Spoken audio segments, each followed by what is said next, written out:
The other day, pinakita ko na sa inyo ang ating first impression dito sa bagong kalalabas lang ng Nothing Phone 3a. One of the first impressions, nagbago ka ng camera bump, and sinabi ko rin gumanda rin ka ng interface, and yung kanyang glyph is still the same. Plus, meron siyang bagong essential key which is very useful, and ikukwento ko rin sa inyo all of the other things na na-discover ko dito sa Nothing Phone 3a right after this quick intro.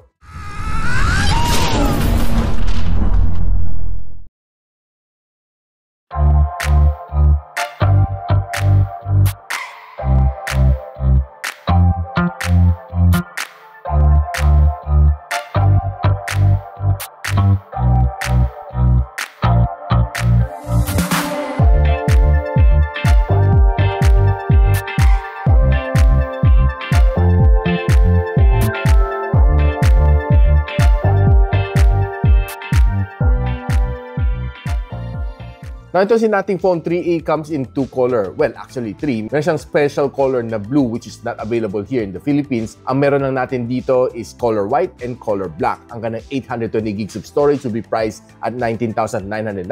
And ang kanang 12256 will be priced at 22,490. Mabibili mo sa Digital Walker online and offline store, and I'll post the official links on the description box below.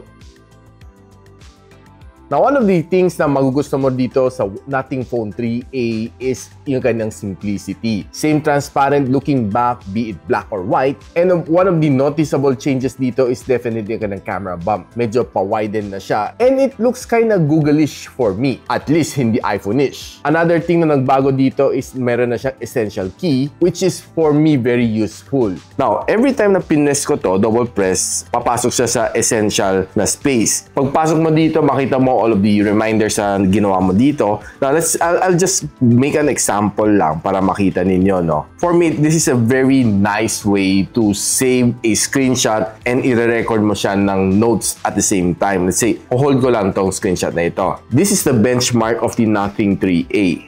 So, save na niya. So, papasok ko sa essential space, pasok ko double click, pipindutin ko to, and pwede ako mag-playback. Na makita mo itong note na ito, no? Isa-summarize siya para sa'yo. This is the benchmark of the Nothing 3a. Diba? Na-save niya yung voice audio ko kung ano nga ba itong screenshot na ito, or you can put reminders. Ang galing din ng AI na ito, no? Pwede mo sabihin, remind me to talk about this after 30 minutes. Gagawa siya ng reminder niya, no? Which is cool, itong bago essential key ni Nothing 3a. I find it quite useful. Now, another thing na napansin ko din dito sa kanya is hindi super nipis ang kanyang bezel. Katamtaman lang, and it's quite symmetrical kahit sa ilalim. And definitely magusto mo ka ng UI dahil every icon is color black. Look at all of these icons, no? Very simple lang siya, walang color, and it keeps the distraction out from yung phone mo, no? So, let's just say na natatempt kang puminda na isang icon, say FB, hindi mo siya masyadong papansinin kasi black and white, kasi magkakamukha mga icon, no? Which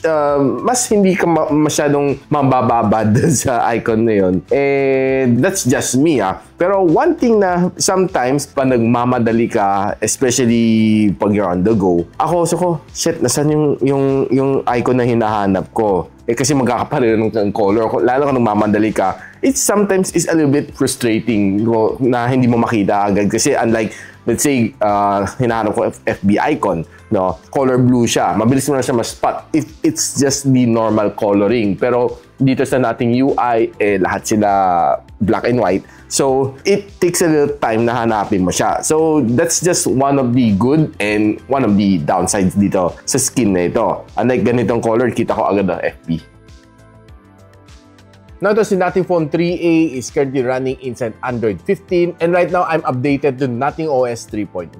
And ang promise ni CarPay, this one gets 3 major Android updates. So you should be getting Android 16, 17, and 18. And this phone is being powered by the Qualcomm Snapdragon 7S Gen 3, which for me, it can handle every single multitask na ibato mo sa kanya dito. Kayang-kaya naman na mag-perform without any hitch. I did try to do some multitasking dito sa kanya and editing sa video. Kayang-kaya naman niya. It gets the job done. And nung nirate ko to sa Antutu benchmark, nakakuha siya ng 778,000 points. And ito ang breakdown score na nakuha ko. Looking good din naman sa kanyang Geekbench sa benchmarking. Ito ang kanyang CPU benchmarking. And ito ang kanyang GPU benchmarking. 1,055 ang kanyang loop score sa Wildlife Extreme with a 99% na stability. And looking good din naman kanyang thermals and it throttled to 86% na kanyang best performance. That's all for the benchmarks.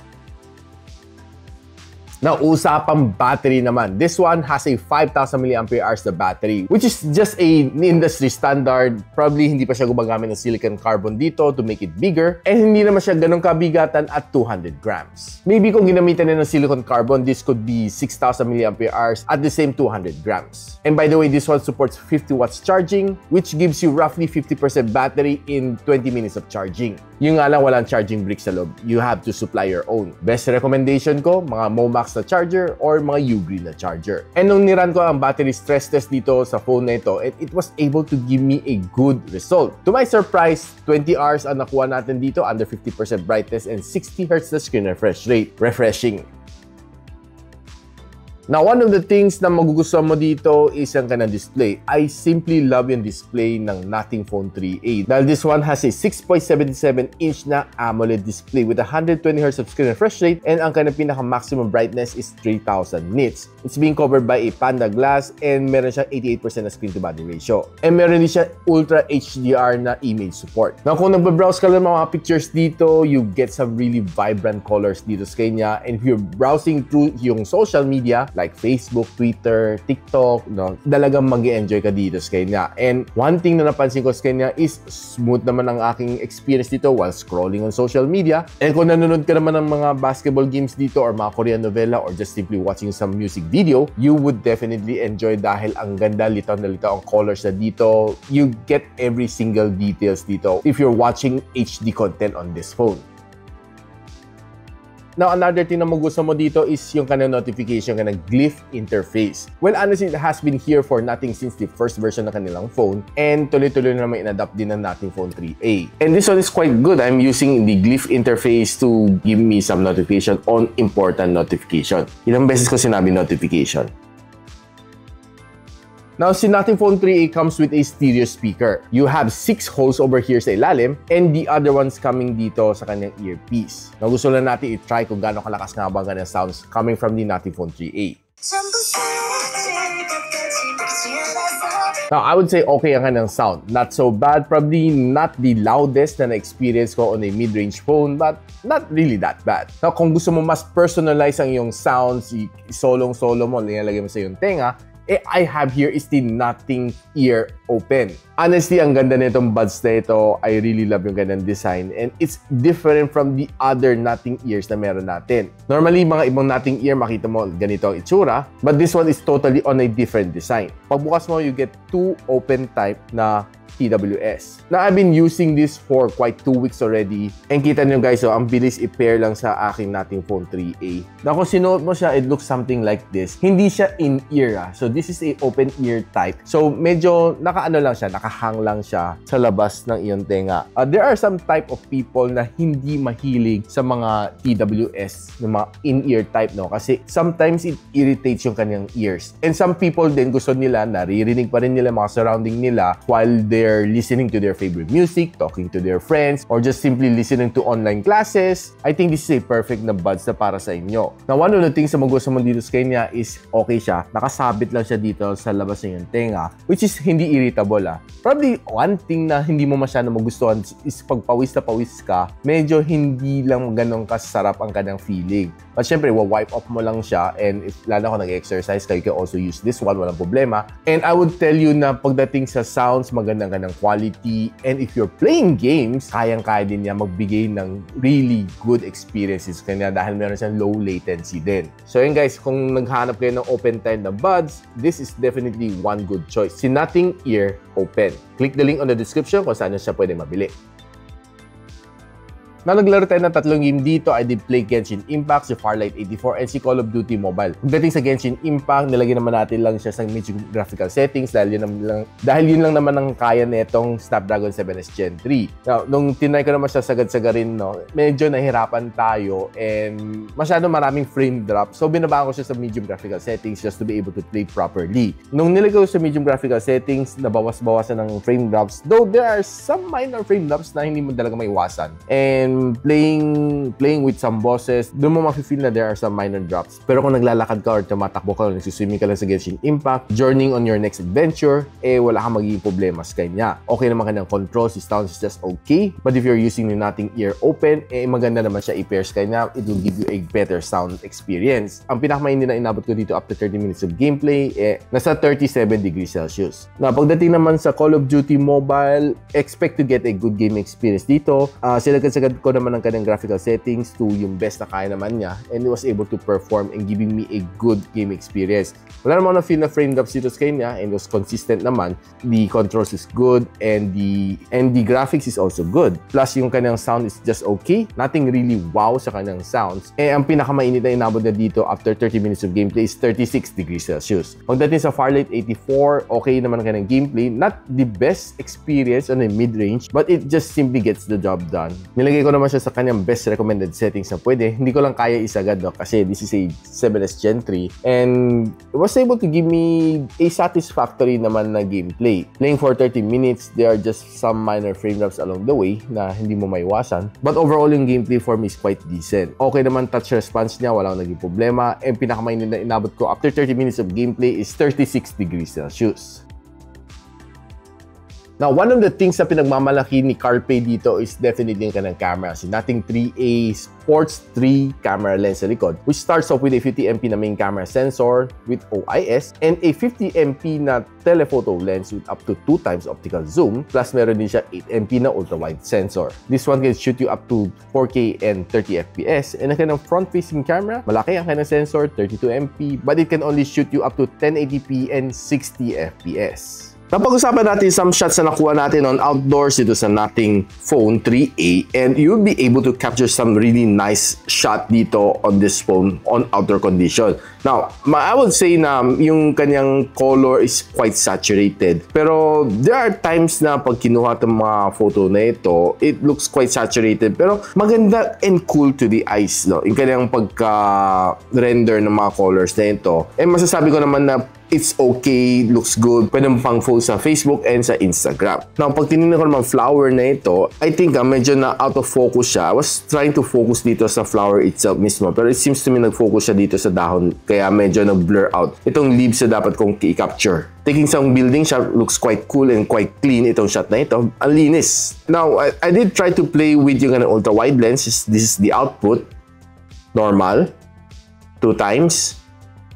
And this is a 4 times zoom shot. So mapapansin mo, no, medyo iba yung kanyang color pagdating sa 4 times as compared sa kanyang 2 times, which is also different sa kanyang normal shot and also different sa kanyang ultra-wide shot. So medyo iba-iba ang color ng dating on all 4 shots. Walang consistency. But one thing I find cool dito sa photo na ito is magandang pagka-capture dito sa figure na ito. And it looks quite nice naman. And pag zoom mo naman siya, there's still some details left on this one kaya medyo malayo ako. And very refreshing lang tingnan tong shot na ito. Now, this is another flower shot na nakuha ko, and this time around, mas maganda ng capture ko dito, mas detailed na ang kanyang mga petals. Now, moving into indoor, this is one of the shots na nakuha ko sa loob ng Matcha Tokyo, which looks very nice, very cozy tingnan, and ang ganda ng pagka-capture sa mga LED lightings dito. Na hindi siya sumasabog yung kanyang color. And this is probably one of the photos na nakuha ko na which I love, kasi ang ganda ng kanyang focus dito sa subject, very clean, and blurring it all the way to the background. Now, kung gown shot naman pag-uusapan natin, this phone was able to capture some really nice shot dito sa gown na ito, as well as this one. And maganda rin pagka-capture na dito sa figure na ito na may ilaw, as well as this shot. Now, pagdating naman sa indoor na flower, this one was able to focus really nice, and ang ganda rin naman pagka-capture sa kanya. And pag food photography naman pag-uusapan, okay din mag-capture itong Nothing Phone 3A. And yeah, I was able to capture some really nice foods na looks quite good, masarap tingnan, and mukhang masarap naman kainin itong mga food na ito. Except that this shot, medyo mas darker ang nakikita ko yung actual, and medyo mas na-lighten up niya kunti itong longganisa na ito. But the others are quite good. Pagdating naman sa night photography, it was able to capture some nice shots, as well as this one. Eh, pag selfie naman pag-uusapan natin, this is nothing short of a good selfie photo ang nakukuha natin sa Nothing 3A. And yeah, medyo mas darker lang ako konti on some of these shots, but overall ang kanyang details is quite intact. If you're trying some shots naman on indoors, makakuha ka rin naman some nice shots dito sa kanya, except na pag zoom in mo, mapapansin mo, medyo mas soft na ang photo natin. Now, if you're walking using the front-facing camera while vlogging, smooth siya. That's one thing na napansin ko. Pero pansin ko, there's just a little bit of a focus hunting sa kanya, or medyo nagla-light hunt siya, no? Mapapansin mo na nag-change konti ang ng color if you notice it closely. Pero hindi naman siya on all occasion kasi on this video, wala naman ako napansin. Na kung naglalakad ka naman using the rear camera, okay din siya. Pansin ko, medyo nag-iba lang ka ng color, depende sa lighting. But overall, the resolution is nice, maganda ka ng quality, and quite smooth din while you're walking. And this is another good shot na na-capture natin dito sa Matcha Tokyo. While I was waiting for my matcha, I just take this quick, simple video. So after a week of using itong Nothing Phone 3a, ano masasabi ko sa kanya? One, ang ganda ng kanyang experience. One of the cleanest na Android experience na makuha mo dito sa kanya. Halos vanilla-like yung kanyang experience nandito sa Nothing UI. And another thing na magusto mo, definitely use kanyang themes, which is all black ang kanyang icons. Definitely good. And another thing na magusto mo dito sa kanya is definitely kanyang glyph interface. Probably for gamers, hindi nyo masyado magusto kasi there are some games na hindi pa rin masyado optimized dito. But I think in the near future, mafi-fix naman siya through firmware updates. Overall, the experience is good, but are you willing to buy this for 20,000 pesos? Let me know in the comments.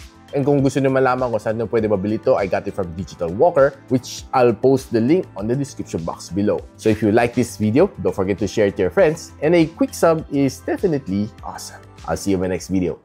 And so, ako para si Richmond, and you're watching Gadget Sidekick. Like and subscribe to my channel. Don't forget to hit that notification bell. For one of my latest uploads, click the dito. And for one of my popular uploads, click here.